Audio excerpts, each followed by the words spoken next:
Hi, this is Annie of ByAnnie.com and Patterns by Annie. Thank you so much for joining us today for Live with Annie. As usual, we've started the stream a bit early.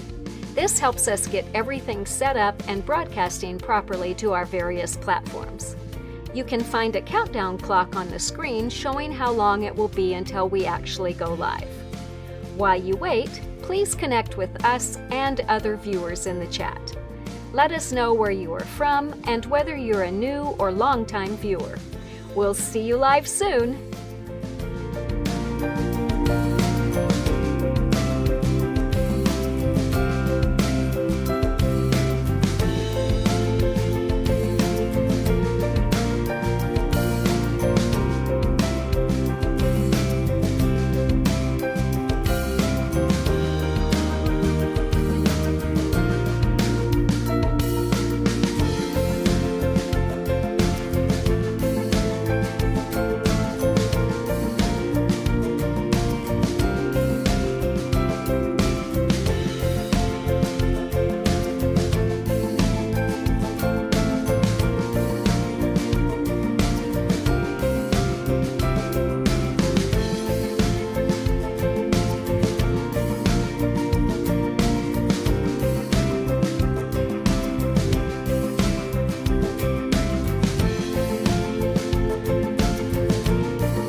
Thanks again for joining us for Live with Annie. We are so happy to have you with us today.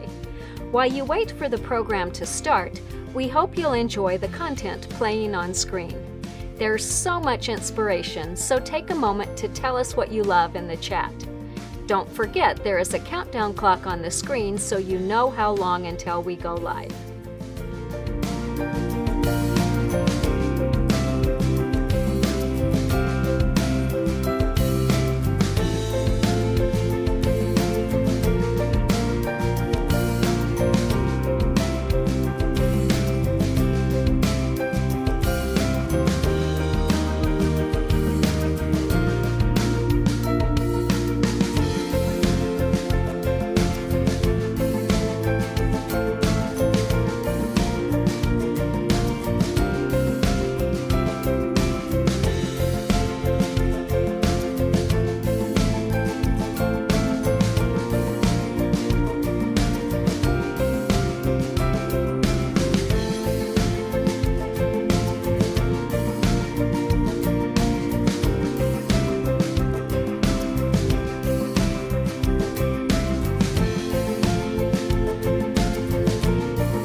it's Annie again reminding you that we'll be going live with this week's episode shortly.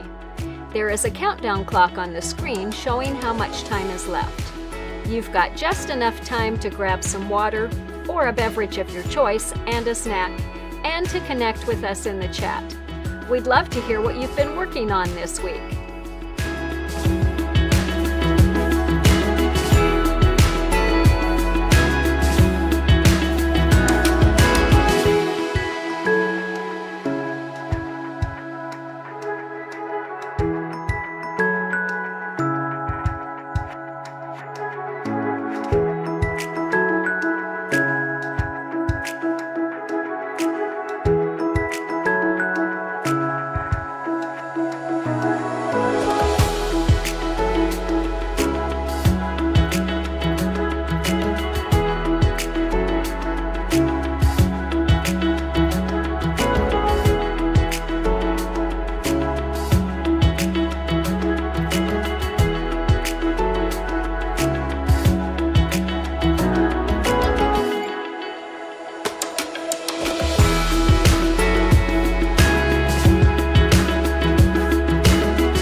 It's Annie, back to remind you that we'll be starting this week's live very shortly. We've got a really fun episode planned for today, and we'll see you soon.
Hi, I'm Annie of ByAnnie.com and Patterns by Annie. Thank you so much for joining us for episode 13 of season 4 of Live with Annie, our 150th episode of Live with Annie. I felt like I needed to bring balloons and horns or trumpets or something today, but forgot. Anyway, thanks for being here. Today we are sharing tips for using alternative materials such as vinyl and cork in ByAnnie projects. Erin Mankowski of Millie's Design Co. is here to discuss tips and show her beautiful projects, so stay tuned. It is a treat to see you all here today, and thank you for making the time to be here. That always means so much to all of us. If you enjoy these episodes, please take a minute to follow us wherever you are watching. And if you know someone else who you think might enjoy the information that we share, we would love it if you'd tell them about Live with Annie too. The easiest way to do that is to just tag them while you're watching. That will take them directly to the episode so they can watch it too. Also, we love reading your comments, so please be sure to interact with us throughout this presentation. Tell us what you think about what we're showing, share your tips and tricks, and tell us what projects you are working on. We want to know what you think, and we love learning from you too. Be sure to add any questions you might have in the comments or chat, and we will do our best to answer them before we close. Last week we had a delightful visit with Jade Newman of Lovely Jubbly Fabrics in the UK. Jade has a passion for fussy cutting, foundation paper piecing, and all things Tula Pink, and she had lots of great tips to share. If you missed it or you want to watch it again, remember that you can find all the previous 149 episodes of Live with Annie on our Facebook page, our YouTube channel, or at ByAnnie.com. And we'll put up all the links to make them easy for you to find. Quick drink of water before we move on.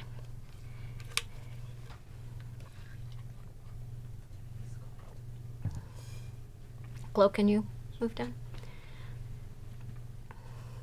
All right, as I said, today we will be sharing tips for using alternative materials such as vinyl, cork, and faux leather for ByAnnie projects.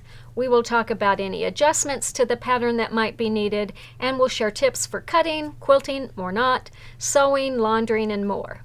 If you have followed ByAnnie for long, you no doubt have noticed that the vast majority of the projects that we have made are sewn with cotton quilting fabrics combined with soft and stable. We'll add ByAnnie's premium clear vinyl to the projects for pockets or windows, but I have to confess that we really haven't sewn much with alternative materials like colored vinyls, faux leather, or cork. Last year we did enjoy making several bags, many of which you'll see behind me, using cork, and we shared info about those in Season 3, Episode 17, when we were joined by Andrea of Wyndham Fabrics. Since I knew I wouldn't have time to experiment more with those materials, I set to work to find someone who could help.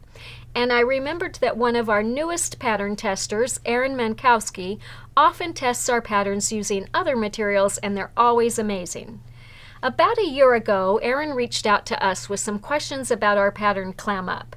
She was going to teach a Clam Up class, and she wanted to clarify some portions of the pattern. Erin offered really helpful and constructive comments and suggestions, and we really appreciated the kind, courteous, and to-the-point way that she presented everything. So we immediately invited Erin to join our pattern testing team, and I continue to appreciate her always thoughtful yet direct comments and suggestions. I've also been impressed with the beautiful photos that Erin shares of her test results and the gorgeous bags that she makes using cork. So when I decided that we should include an episode about working with alternative materials this year, Erin was the first person I thought of to give us all the scoop. Erin offered to be here in person, and she and her husband Oscar flew in yesterday. I have thoroughly enjoyed visiting with both of them, seeing the projects that Erin has made, and learning her tips. I know that you are going to be so thrilled too. So without further ado, please help me welcome Erin Mankowski to the Live with Annie studio. Hey, Erin, so good to see you. I'm so happy to have be you here. Yeah. All right, thank you for making the time and traveling the distance all the way from Texas to be with us here today. It's always a treat. Before we get into the nitty-gritty of working with alternative materials, I wanted to ask if you would just tell us a little bit about your background, what got you into sewing and bag making and teaching. Absolutely. Well, I've been sewing since my early 20s. I took home economics in high school and had toyed around with some clothing. One day I decided I was going to quilt, so I went and bought rulers and embroidery tools and of course fabric. I bought books and took classes and made quilts for several years. Eventually I struggled a little bit with how long a quilt project took and the monotony of piecing. I started seeing these amazing handbags on Instagram and Facebook and thought I could do that. I was hooked. I asked all kinds of questions, where to buy the material, what to look for, and eventually came to love cork fabric. Now, I mostly make custom bags upon request and have been selling cork fabric for about 2 years. I'm currently growing our business by opening a brand new quilt shop. We are an authorized handy quilter dealer and look forward to the company growth. The shop will allow me to share my craft with others and theirs with me. Our new shop name is going to be Social Creatives. We thought up Social Creatives to be something different in the industry, something that talk about sewing, but the uniqueness of it too. And that's where we went for that shop name. It's awesome. That sounds so amazing, and what a big undertaking, but really exciting to be starting something new like that too. Yes. And I wish you lots of success and hopefully smooth sailing, and keep my eyes open for a grand opening coming soon. So is that in the plans for Hopefully anytime soon? May. May? We're thinking May. We're trying really hard. All right. So you picked Social Creative for the store name, Millie's Design Co. Your name's Erin. I'm curious about where Millie's Design Co. came from. Right. A lot of people ask that. Mildred Lee was my great-grandmother, and so I immediately had that name in my mind when I started the company. She had fabric squares in her closet when I was young that I would get out and just play with. My company is an honor to her, and the Millie's name will continue. I plan on continuing teaching and making bags separate from the shop, so it's kind of, we'll do both things. Do both. Yeah. That's awesome. I'm sure she would be very, very, very proud of you. That's awesome to hear. I can't wait to hear more about how you've used cork and vinyl in your projects, how you've adapted our patterns to use those. So I'm going to disappear and just leave this up to you. All right. I It's think all I got yours. it. Okay. Okay. Well, I want to talk first about cork fabric in general. Cork is an eco-friendly, sustainable product that offers a durable finish as an alternative to leather. Cork is PETA certified vegan material. Our cork is imported directly from Portugal. Portugal harvests more than 50% of all the cork in the world. Harvesting cork does not harm the tree. It's good for them and can be harvested every 9 years. The tree will live to be around 200 years old. Once harvested, the cork is boiled in water to make it pliable. After, it is heated and pressed into blocks, and then the cork is sliced into thin layers. Those layers are then glued to a soft backing consisting of cotton, polyester, and polyurethane. Cork comes in a wide variety of colors and prints. In fact, we have probably 80 prints at home of different corks. Each piece of cork is unique like a fingerprint. And what that means is when you look at the actual pressed parts of the cork, you can see the variations. Cork is not a perfect piece like a faux leather might be. And that's what makes it unique. Cork is about 50% air, making it a lightweight product to work with and easy to sew. My mom loves her cork bags because they are so light to carry. It's also water resistant and has natural anti-mildew, antibacterial qualities. I carry my own cork bags, so I know how they will wear and I can recommend them. It's very durable and wears just like leather. You might see some spots of wear in the corners, but otherwise it's very durable.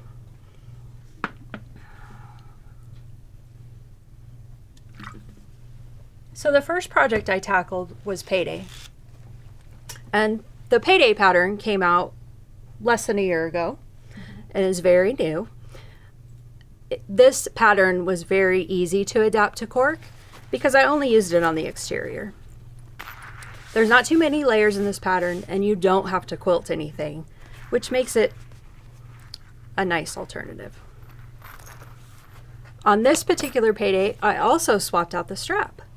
So that's something else unique you can do, and it saves you time by not having to make a strap, which is my least favorite part. The next bag I tackled was a more complex project. It's the ultimate travel bag. And I'm going to talk a little bit about where I use the cord, how I came up with that, and everything. The first thing I want to say about sewing with cork and faux leather, know your sewing machine. If your machine is already struggling with layers, or if you're not sure how it will handle layers, do some testing first. Combine several layers, add some soft and stable, add some cotton, add some cork, get a feel for what your machine can handle. So I want to tell you about how I approach this bag. As you know, ByAnnie patterns have quilted pieces that you do first, and then you cut your pieces down to size. For this bag, I did not approach it that way. I didn't even cut my main body fabric right away. The first thing I did is I went to the pockets, and I decided that the best way to add cork to a project like this is to pick and choose your spots. So we've got cork on the sides, we've got cork straps, cork on all the exterior pockets, and even the bottom. The body of the bag is where I chose to use cotton, and that helps reduce the bulk and some of the seam allowance by combining those two things. I also, on the bottom, decided to combine two pieces. In the pattern, this is all one piece, but to save money and space on your cork, I decided to cut it in half.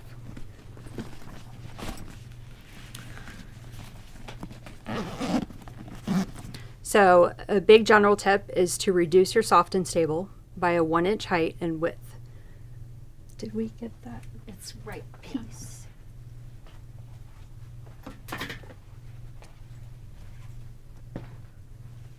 So when you're starting to cut your pieces, like you normally would make your sandwich, your soft and stable is going to be a 1/2 inch smaller on all sides.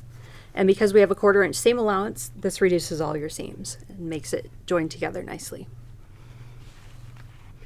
Later in the project, you may have to trim your soft and stable again, because panels like the zipper are narrowed down after you put it together.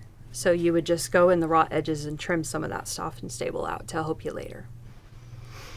A big part of the bag is figuring out how you want your straps.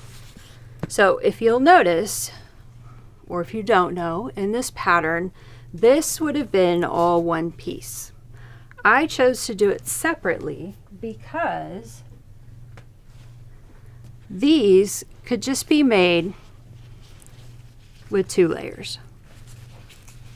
So you have a nice piece to put down here, and it won't add a bunch of bulkiness because the pocket's already there. Then I chose to do the handles. You would start with a 4-inch piece and fold it over. You can use double-sided tape in the middle to hold that down. So you'll still have a nice cork handle, and this is generally easy to sew on.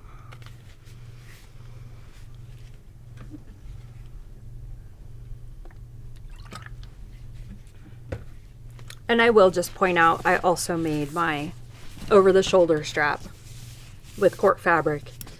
And when I did my shoulder pad, I reduced it by 1 piece of soft and stable. So you've got 2 in here, but it still has a nice feeling to it.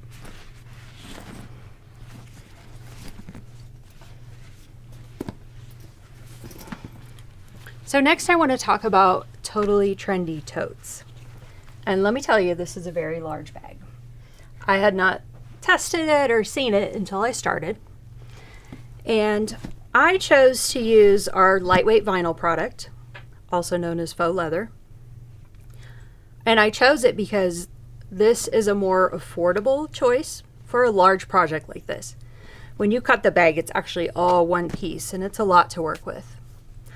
I also decided to use 2 colors. So I've got a brown bag and some black contrast in the pockets and the straps to add interest.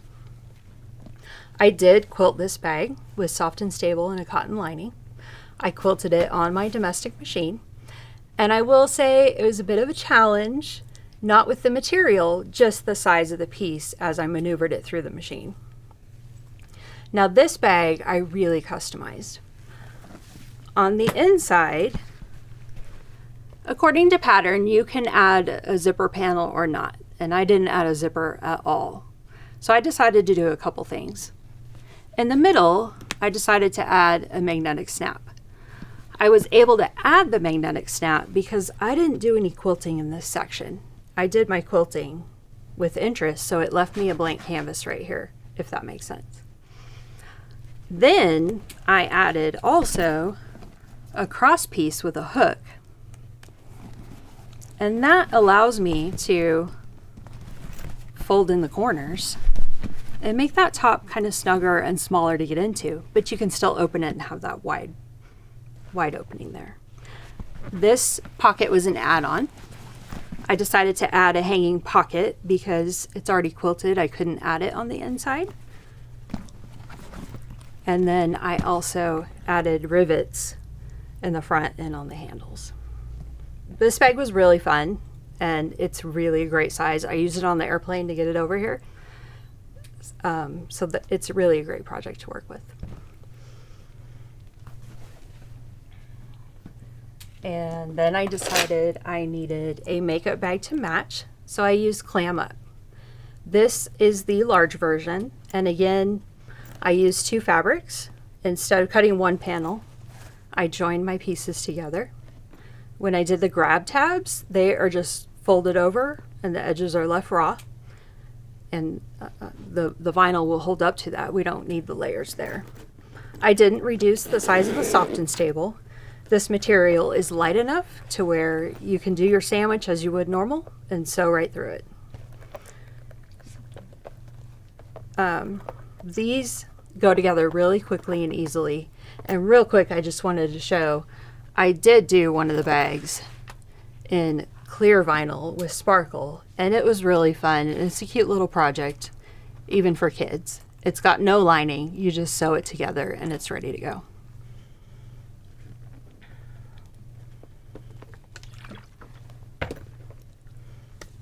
So let's talk about how to buy the cork and how much.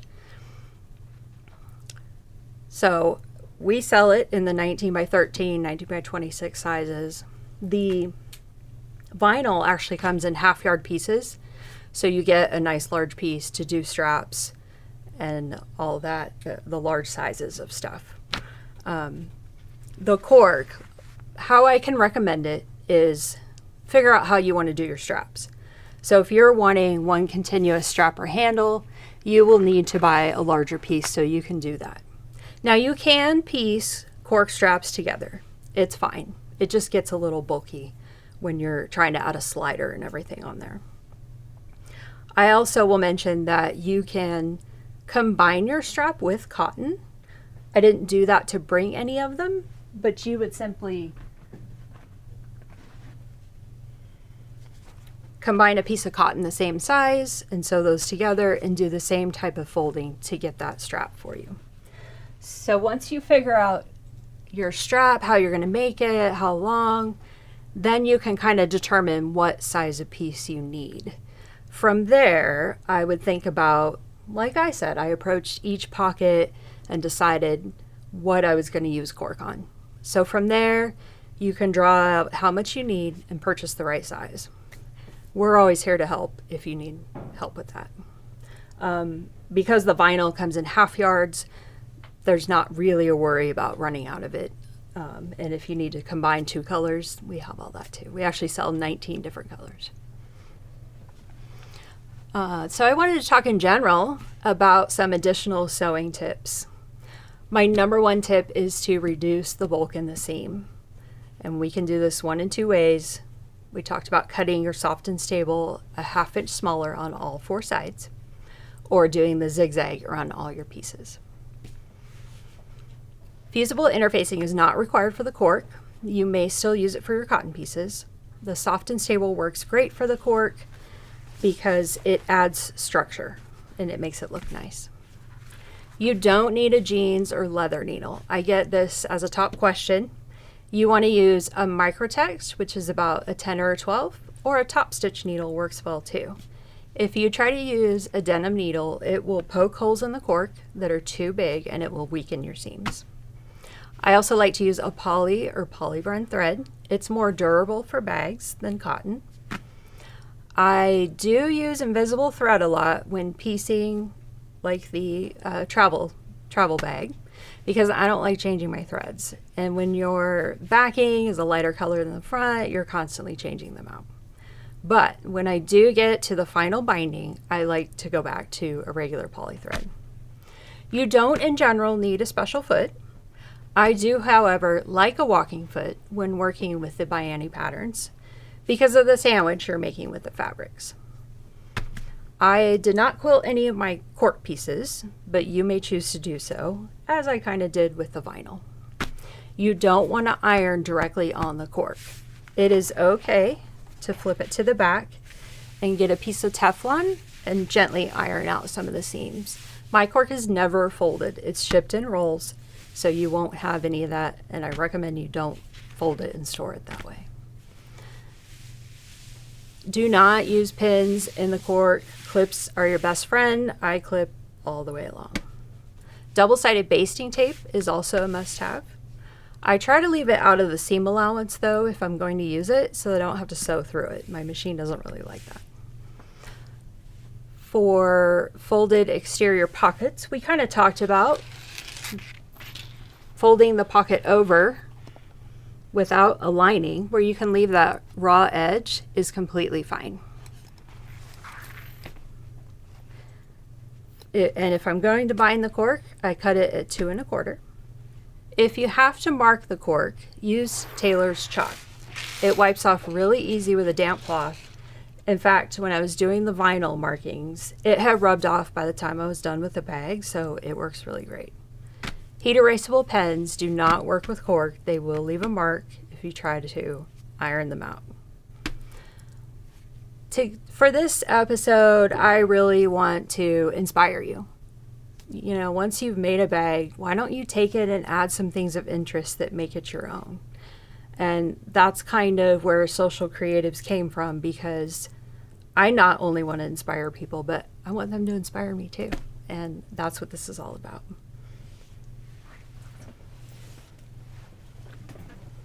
Wow, that was really, really fun to hear. I have a few questions that I want to ask. I have to say that tote bag with those 2 colors, bring that back over here for a second. That quilting on there, the rivets you added, the 2 colors on the handles, that is just stunning. Did you make these pockets a little bit taller too? I think you must have. Well, actually, I wasn't going to tell my mistake. Oh. I actually cut the Soft and Stable 2 inches shorter, so I had to shorten all the bag by like an inch. So I don't know that they're taller, but it could be a little smaller. Got it. Well, you know what? I have one here. I don't know. It doesn't look shorter to me. And actually that pocket looks the same. It's so interesting without this border up here. That pocket looks almost exactly the same. That too. I didn't want to cover up. How different that changes it. Mm-hmm. Yeah. So one question that I had as you were working, we're not exactly going by what we said earlier, but when you on your cork bag, when you joined these pieces, do you just sew a 1/2-inch seam and press it open, or finger press it open? And then I see you stitched a little bit on each side of that. Yeah. Just by choice. I like top stitching on whatever I can top stitch on, so that's why that's there. So not necessary, but yeah. No, not it does look good though. And you know what? And I would have keeps it flat. Yeah, it makes it look nice. Yeah. And I actually would have put another foot here, but I didn't want to break into my seam. Probably a good idea. It's one or the other kind of thing. Looks nice though. And so I'm assuming you seamed the cork before you attached it to the Soft and Stable. I seamed it, and then I put the Soft and Stable on, and I used these stitches to kind of hold it into place. Mm-hmm. Good idea. Yeah. Good idea. That's really cute. And then on the vinyl, you said that the cork comes 13 or 18 inches. You said that's a 1/2 yard. How wide is that? It's about 18 by 54. Okay. Long. And then I also noticed, and I wanted to talk about this, you don't worry about finishing the edges on that at all. You just... Well, I actually didn't like the way it turned out, to be honest. But it's not because of that. I just think that my stitching could have been a little closer, but to answer your question, I don't worry about the raw seam. Because if you tried to do a binding where you were folded it over, it would be so thick. I was afraid it'd be so too hard thick. to sew. And even the cork. Yeah, I noticed. I was kind of trying to look here while you were talking, that on your handles you just turn them over. And don't, because trying to turn that out over and have that all, and you don't have any trouble with that fraying. No. What might fray is the cotton that it's made out of. And I just take a lighter and burn off. Or a little fray check, or Yes, fray or block, fray or check. something like that would work good too. And an extra fancy finishing is edge coat, which they use in leather. When you buy a real leather bag and it has that smooth outer seam on it, Yes. it's like a paint. that they just paint the edges. Cork so can do that too. Ah. It'll take that. So Okay, those are all really great tips. Yeah. I thought I love the way you did that little clam up with the two colors, and as I was thinking of that, I was thinking of a yin and yang bag where you did part black and white. If you wanted to put a design on that, you could do the same thing. Just Absolutely. leave it raw edge and sew it on there. But Absolutely. And so this fun. would be a good project if you're into embroidery. You can embroider on both the vinyl and the cork. Awesome. And not having to fold these over is another really nice tip. I saw that on the little vinyl one and thought that was really clever. Yeah. That's so cute. Because this can get thick, to be Now- honest. It's a pretty sturdy vinyl. How does this vinyl compare to our premium vinyl? Is this thinner or more lightweight? Do you know what gauge it is? I don't, but you can kind of feel it. I That's think it's pretty about similar. the same. The Yeah. one thing that I have found, if you're working with a vinyl like this and you need to turn it inside out, which you'd obviously need to do on this, is that if you heat it a little Yep. bit with a blow dryer or Yep. throw it in the dryer, Yep. that really makes a huge difference It on does. being able to turn it right side It out. does. But you probably don't need that on that. That's No, I soft didn't. enough. Yep. Cool. And speaking of that, I used glitter vinyl inside. I know I didn't show this project, but I did make this one. That's awesome. And I use glitter vinyl in my pockets here as well, Those are which really adds a fun. little bit of extra Really interest to does. it. Adds some really nice fun. This is such a pretty fabric. You said this is Ruby Star? It is. Yeah. Some of my favorite by Ruby Star. I really like that. Very fun. Very, very fun. All right, so I also loved hearing about the cork being so lightweight, the fact that it's mildew resistant, and that each one has kind of its own fingerprint. That was really fun. So one question that I had is, how do you clean a project that's vinyl? Obviously, you could just wipe it off, but what about cork? Same thing? Same with cork. You can get a damp rag and a little dish soap and just wipe it off because it's water resistant. Okay. But I would not put it in a washing machine. Okay. So definitely It would ruin it. Yeah. wouldn't. Okay. Yeah. So no need to pre-wash, obviously. No, do not pre-wash. I don't do that Anyway. with me neither. cottons either. But yeah. All right. The second question is, it looked like most of the things, obviously this doesn't have a stabilizer in it.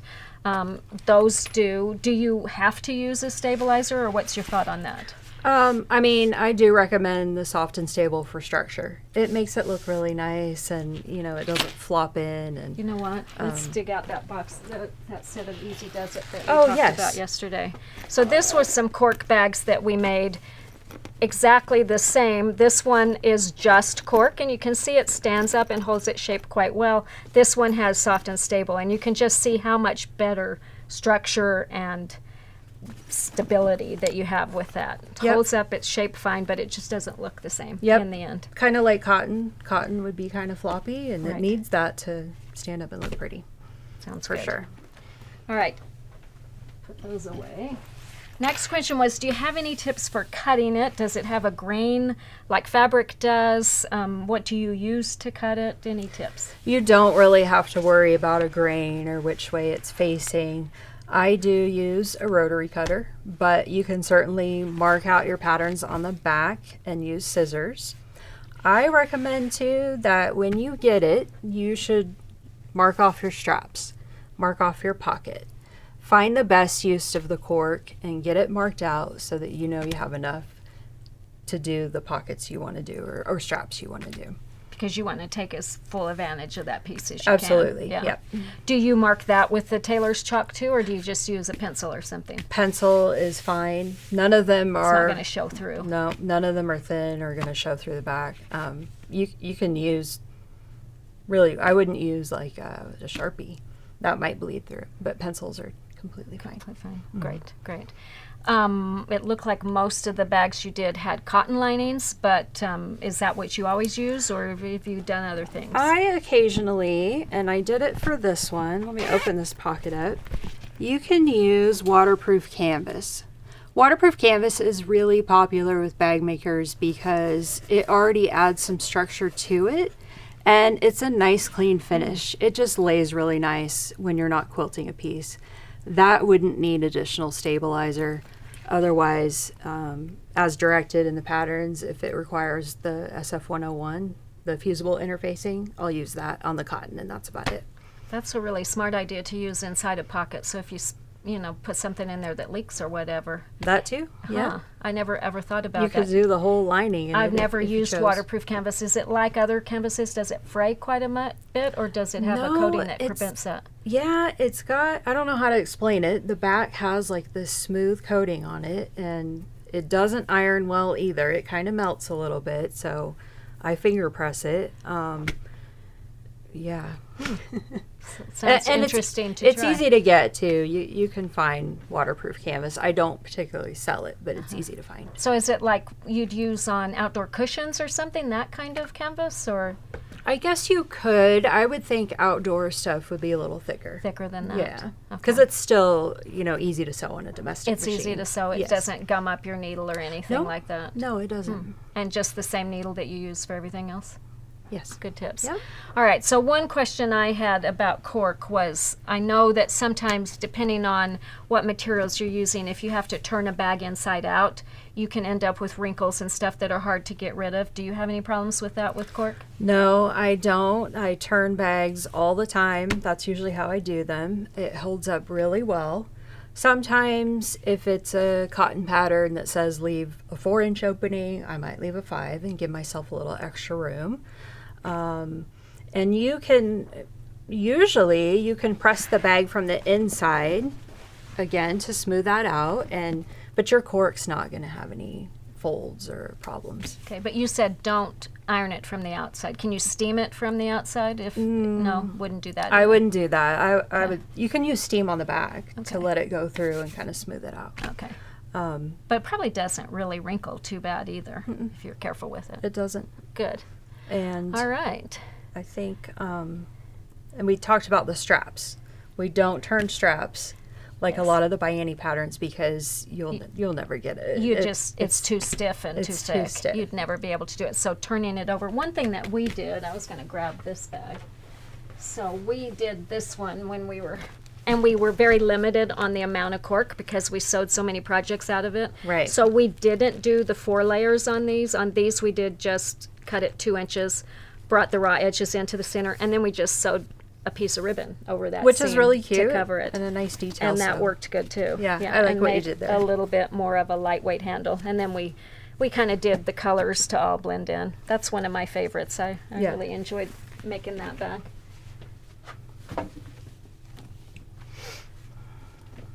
Out of the way. All right, it looks like we have a few questions.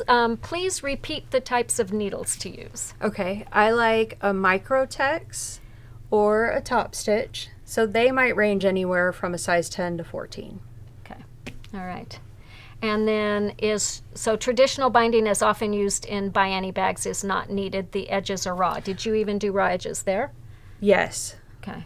But I hope if you're asking bindings in general, we do bind them. So it's not like a raw edge of the pocket, but the binding might not be a traditional fold over binding. It would just be, I think it's only on this one. So this one. Because here you used cotton, and I'm assuming you used cotton on the inside too. I haven't examined that far yet. So yeah, cotton on the inside, which basically used cotton completely on the inside. Yes. Great. So this one I chose a contrasting cotton because I like the pops of the different color. But which makes it really the binding on this one is just a single fold over. Okay. And it's bound on the sides in one step. So you just cut a 1-inch wide piece, maybe a little bit wider, folded it over, and then stitched along the edge. Yep. And we talked yesterday, if you didn't like this looseness here, you could just get your scissors in there and go trim it right next to your stitching. It, or if you want to use cotton for interest, or just you like the way it looks, you can do that too. Would be another idea. Yeah. That's the great thing about making your own bags. You can do what you want. Yep. It's your bag, your choice. So do what you like. Next question was, do I have to use soft and stable? I usually use Decovil. I'm not completely sure what Decovil is in relation to soft and stable. I don't know if it's a foam, but it's like anything. Use what you choose to use. Soft and stable makes it really stand up and hold its shape, so that's why we like using it. And it compresses as you sew, so it doesn't add a whole lot of bulk, but there's lots of options out there. I do have some Decovil, and really it depends on your project. Is it is it foam or is it more of a No, different type of it's interfacing? well, there's a heavyweight that is a pretty sturdy, and it's not foam. It's heavier than SF101, but bag makers do like it. Is it like a Peltex or something like that? It's not as thick as that, Okay. but it's sturdy. Okay. There's Decoville Light and there's Decoville Heavy. Okay. Decoville Heavy works great in the bottom of the bag, Uh, so as an alternative to Peltex. got it. All right. What does your stitching look like where you attached the two pieces of cork together? No, that was not cork. The bottom seam of Bottom this one? Can we show this up close, Jake? So she may have asked that before we talked more about that, but basically just brought those together, right sides together, sewed a 1/2 inch seam, finger pressed it open, and then stitched on each side of that just to hold the layers down. So it doesn't show what it looks like on the other side, but you can imagine that, I think. And I switch my stitch length constantly. Do you? I put pieces together at a smaller stitch length and I increase it for my top stitching. You may need to increase it a little more with cork because you might have some drag. So what do you usually use when you're top stitching? At least 3.5. 3.5, really? Okay. Yeah, 3.5 to 4. I am not good at remembering to adjust my stitch length, so I intend to do it all the time, but I usually end up sewing everything at 2.5. Yeah, and if you can't remember to switch it back and then you have stuff sewn on at 3.5, that's not enough, and so you have to get into the habit of thinking about it for sure. Lots of things to think about, and you'd think I could remember that, but I'm not good at it, so that's my excuse. All right, have you cut the cork with a scan and cut? I have a Cricut, and I've also used a scan and cut. I've not had great luck with it. So my Cricut kind of drags the fabric along, and the mats don't last very long. They get gummed up really easy. If it's a nice square piece and you're using the rotary cutter, which I assume is similar on the scan and cut, it works pretty well. So you kind of have to play with it. It is possible if you're doing it once in a while, for sure. That would be nice. And you don't have to do anything to finish the edges once you get a design like that cut out. You just... Right. How would you attach, like if you were doing, say, a flower or something that you wanted to put on that pocket, would you glue it on, or? I would probably put a piece of tape on it and then I would stitch it. Stitch around it, Yeah. just like a straight stitch around the outside edge, or a Yeah. blanket stitch, or something like that. Something like that. Okay. We've talked about how you clean it. Do you prefer rivets to connect the straps to the bag? It looks like you did the X and the rivets. I did both, and especially for this bag, to be honest, my rivets are a little bit too small for and I was afraid All the layers. I was afraid I would pop them off. So I do like to do both. I know sometimes it's not so pretty, but here it worked just fine. That looks great, yeah. To me, the stitching is just guaranteed to be in there, and you do over most of it twice, so I have never, ever had a strap come undone when I've sewn it with that X. Exactly, yeah. So I do love the look of the rivets, though, and we finally invested in a cam snap with all the things. We haven't used it yet. I'm still afraid to use it, but one of these days I'm going to have time, and yeah, I love it just as a decorative element. That's cool. Very fun. What machine do you use for making your bags? Is that okay to... Yeah. Okay. Say what you use. Okay. I have a Bernina, and when I'm testing for Annie or classes, I always make my projects on the Bernina because I want to make sure that my students and others that are listening to me can make a machine at home too. I do personally have an industrial machine. I have a Thor 1541, and I use that for heavy duty, larger purses that are all cork or all vinyl. But all of these are made with a Bernina. Great. I've not heard of a Thor. Is it one that just flies like really, really fast? It's a sister. It's like the other brand of Juki, and you know Juki Industrial. So I think one's made in China and one's in Japan. So they're very similar. Similar. Great. Great. Are the purse feet on the bottom of the peach and black bag just for show? Which one is that? Oh, this one. I can't understand how those 4 feet would support the bag. Okay, yeah. So when I got to this part, like I was saying, I wanted to put more in the middle too because that would add some extra support. So I get what you're saying. They are supposed to be for more than decoration, so you can use it. So you would definitely be able to put as many feet and wherever you want on them. Yeah. And in the pattern, we normally put buttons on the bottom. I wonder if I have any on the bottom of this one.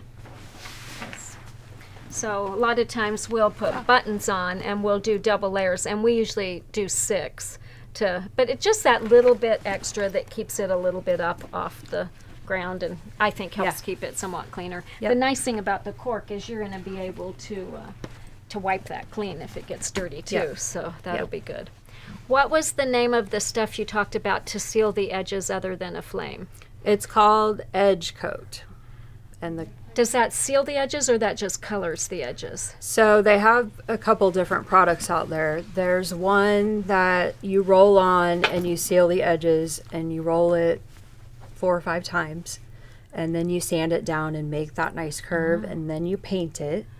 I understand now, though, that there are ones out there that are already colored, that you just roll on, and you have to do a few applications and smooth it out, and that's about it. So is it like a varnish or something, kind of, you think? You know what? It looks like Nail white polish? Elmer's glue. Oh, really? Yeah, it's a white product, and it kind of dries like Elmer's glue, and it starts to create a nice shiny. I'm wondering if you could use Odie coat or something like that. It's not like that. It's not like I've that? used that. It's a little different. Different, than that. huh? But Edge Coat with a K. Okay, And the other one I had mentioned was fray block or fray check. If you've got the fabric underneath and you want to do that, that's a really good way to seal an edge. And you just paint it on. It comes in a tube, and you just run it along there. Be careful not to make it too big a hole, or you have a whole bunch of it coming out a little bit. Yep. How do you secure the soft and stable if it's not in the seams? It is in the seams, right? It's just not. Well, I meant to Too show far in the this seams. little. So what I did is I took my cotton piece and my soft and stable, and I actually pinned this down out of the seam allowance. So I put enough pins in it to hold it. Then sorry, we got a spill on my cork. But I took the double-sided tape, and I would just tape that down. Doesn't take a whole lot. You just need to get it in place where you want it. And then I take my clips, and I clip in a few places. And as I do that, I kind of pull underneath to make sure that lining is nice and taut. And so I would do a few clips, and then I would make sure this looked good and adjust. And then I throw a stitch around the edges, and it's sealed in. So, but it is loose in there, right? It So is. where is your seam? Your seam's way out here? Yep. So Just as if you were closing the edges of one you quilted, we would just close the edges. edges of that. So, And I didn't have it any doesn't, shifting. you don't have any trouble with it sliding. One thing that I have done as another alternative is cut it so that when you stitch here, it's barely caught in that, but then you don't have it way out All the here. way. So you may have 1/8 of an inch of it in your seam allowance, but Yeah. not going all the way to the edge. Yeah. So that's one thing that we have done too. Or, you know, after you have it sewn, like you said, go back if you have to, after you've shaped And it, trim. then just trim the soft and stable away. And the thickest part that I had to deal with is the pockets on the sides. Right. So this section here, Yeah. because there are 2 cork pieces here, and so you could make one of those not cork. I mean, it's kind of hidden in the back. So there's things you can do to still get the same effect, but still reduce. So the main thing is think about how it's coming together. It's always a good idea to make one first, following the pattern with cotton fabrics, so you understand where those layers are and what you need to consider when you're ready to work with something like this. Definitely. Is the edge coat for leather only? No, you can use it on cork. It's a leather product, but you can use it on the cork. Great. Erin, thank you so much for coming, for showing us all your beautiful bags, for coming all the way from Texas. I'm hoping we have some warmer weather tomorrow that you can enjoy our national parks and our beautiful scenery around Yes. here. But we really appreciate it. I do have a couple other things. You have an online store open currently, but and people can go there to purchase the cork, right? Yep. Can you tell us a little bit about how they find that? Yeah, and I also wanted to talk about, I probably have 100 prints of cork at home, and I think there's about 60 on the website. So the inventory changes at times. You don't always get the same thing. So I want to say that when you go to purchase, and you just go to the website, there's a Cork button, and you can search by, I think, print or solids. We have a lot of great solids: brown, black, purple. So you can search by color too? I Or don't think you just can search look the and Cork you by just see color. through them. Yeah. Great. And if you don't want a substitution, you can just say, I only want this if it's available, and Right. go that way. Right. And if you want to buy in large quantities, or if you're a shop looking to buy, you contact me directly and we'll work something out. Great. The vinyl, do you also carry that on your website? Yes, I do. We have 19 colors, but this year I have found a vendor in the U.S. and I really want to support them. So we'll be changing our vinyls out, but we hope to offer a bunch of colors and prints in the future. That'd be nice. Really nice. That's great. Another question? Oh, there was another question that I missed. What stitch length do you use for quilting cork, and what's the closest you do your rows of stitching? This one was 3/4, and it turned out really pretty, I think. I think these were This 1 was inch. about the same too. I mean, you could get closer if you wanted to. You could do some stippling if you wanted to. It'll work. And what was stitch length? Oh, stitch length. So yeah, when I'm piecing, it's 2.5, and when I go to top stitching, it's 3.5 to 4. And quilting, probably that too. Yeah. Well, I think I kept it around a 3 because I didn't want it too tight, but I didn't want, the top stitch. And that's when I used my walking foot, is when I was doing the quilting. Quilting. Great. All right. I know I've referred stores to you who were looking for ByAnnie teachers. Are you planning to continue that? And are you planning to have classes in your new shop too? Absolutely. All of that. We have big dreams, and I love teaching. So I was really honored that you asked me to do that. And the shops that have been reaching out, they've been great to work with. I will teach in my shop. I will have teachers that work for me too. We have family involved in the business too, so that I can kind of do my teaching thing and the shop thing, and it'll be here before we know it. It will be. And you will be amazed at how busy you are. Yeah, I hope so. That'll be great. Well, we wish you lots of success. Thank you again for being here. Yeah. And I hope you enjoy the rest of your stay. Yeah, So I'm honored to be with you guys and meet you and do all this, so thank you. yeah, I can't wait to see where you are in 20 years. Yeah. So we gave her a tour of the warehouse this morning, and it was kind of fun looking at it, of how much things can change in 10 years. So Yeah, to us it was fun. It was exciting. So. good. Thank Good. you. Thank you. Safe travels home. All right. Well, I hope you all enjoyed that presentation as much as I did, and that you gained some really good tips for working with alternative materials like this. Remember, as always, ask for these patterns and supplies at your local quilt shops, because those shops are such an important part of our sewing and quilting communities, and it is really up to all of us to keep them strong and vibrant. If they don't have these products, they can certainly get them either from their favorite distributor or from us, or in Erin's case, from Erin. We are happy to set up a wholesale account for stores, so just ask them to contact us and we'll get the ball rolling. All right, be sure to stay tuned at the end of this episode to see the video clips of local quilt shops that we featured on social media this week. Both of them have or will have ByAnnie trunk shows on display, so be sure to check those out. And before we close, we have some really important announcements. First, I am going to be gone next week, as I am traveling to Denver to teach at Pink Door Fabrics Sew Fancy Retreat. I'm going to be presenting a lecture there and teaching 3 classes on travel essentials, 2 of those, and a catch-all caddy class. And I'm really looking forward to being there, so hope to see lots of you there.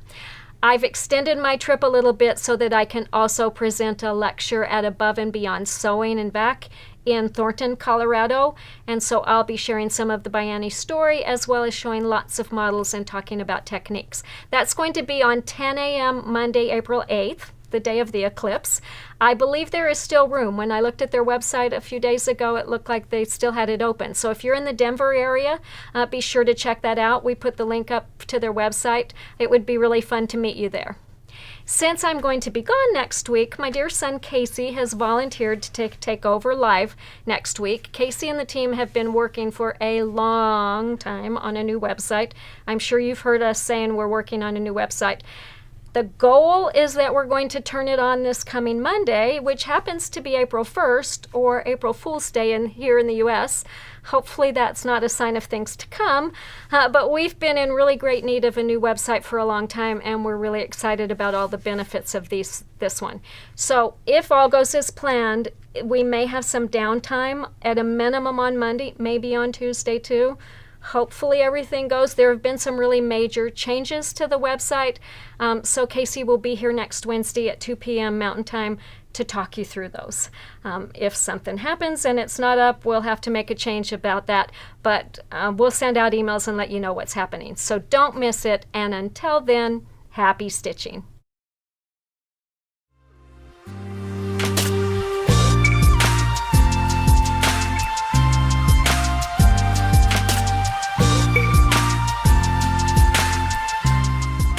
Hi, I'm Annie of ByAnnie.com and Patterns by Annie. Today we are visiting Mad Hatter Quilt Shop in Winnemucca, Nevada. Known for outstanding hospitality, Winnemucca has often been referred to as the friendliest town in Nevada.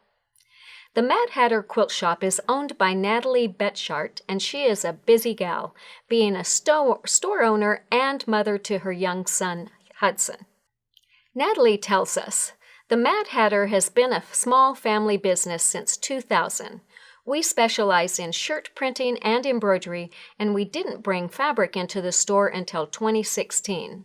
My mom, Patty Ellifritz, ran the store until her retirement in 2022. After Patty's retirement, Randy and I took the business and ran with it. Sometimes it is more of a slow jog rather than a run, but we are getting there. We try to keep a variety of fabrics available for our customers and have recently brought in a good amount of items from ByAnnie to widen the projects our customers can complete. Our store is pretty small with about 2,000 bolts of fabric. The style is bright and fun, and we have a lot of outdoor fabrics as well. We will be hosting our 8th annual quilt retreat from April 4th to 6th in Lovelock, Nevada at the Pershing County Community Center. We are super excited about it. And from April 5th to the 30th, the Mad Hatter will have a ByAnnie trunk show on display in the store. They'll be showcasing some of my favorite projects for organizing sewing projects and supplies, including Peacekeeper, which is part of our ByAnnie Basics series, and Running with Scissors, a fabulous way to carry scissors and small tools. They'll have a beautiful set of payday wallet purses made using Allison Glass's new fabric line Chrysanthemum, too. I love the colors and designs in this collection, and seeing the bags in person gives you the opportunity to really decide which size best fits your needs.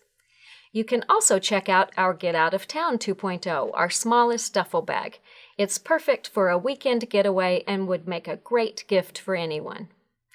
I hope you enjoyed learning a bit more about the Mad Hatter Quilt Shop and that you'll make a point to stop in to shop. If you're on a road trip through the western U.S., Winnemucca is near the halfway point between Salt Lake City and San Francisco, along Interstate 80, which passes through town. U.S. Route 95 also goes through Winnemucca. Often referred to as an oasis in the desert, this small town is full of history. While you shop at the store, send the family over to the Humboldt Museum to explore. We hope you'll stop in and shop and say hello to everyone at Mad Hatter Quilt Shop in Winnemucca.